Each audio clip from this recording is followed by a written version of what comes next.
from existing and former, generals and chairmen of the Joint Chiefs and so on. I mean, that would be a huge political thing to do. And I don't actually expect Trump to do that.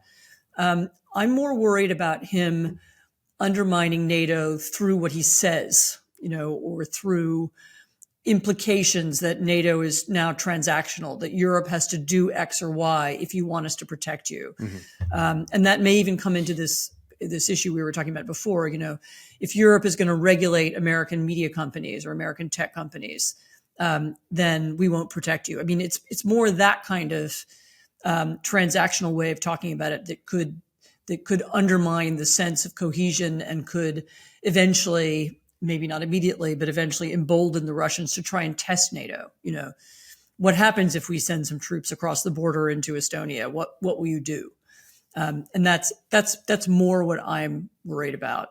I mean, Europeans are very, very cautious right now about saying anything. I mean, nobody really knows what Trump's policy will be. He's given off very different kinds of signals, both when he talks to people privately and also when he talks in public. I think people were very thrown by this conversation about Greenland, which is a part of Denmark.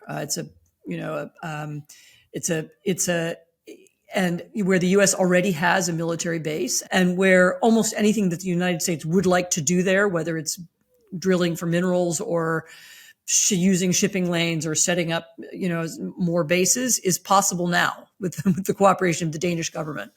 And so nobody's quite sure why Trump started talking about Greenland as if he was going to invade it or occupy it, as if that was somehow necessary for American security. I mean, in the context of NATO, it's not necessary at all. We have all the access to Greenland that we need.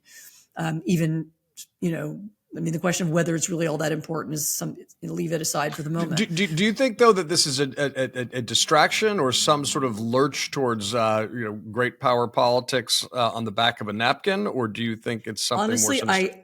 To be really honest, I don't know. I don't know why he did it. I don't know why he's talking. I mean, of course, it wasn't just Greenland; it was Canada and Panama and so on. I don't know who's around him, who's giving him those ideas. I don't know whether this is some kind of burst of 19th century, even kind of Putinist imperialism, these are all fake countries, or whether he just said that to create drama and he'll forget about it next week. I really don't know. I mean, we'll see.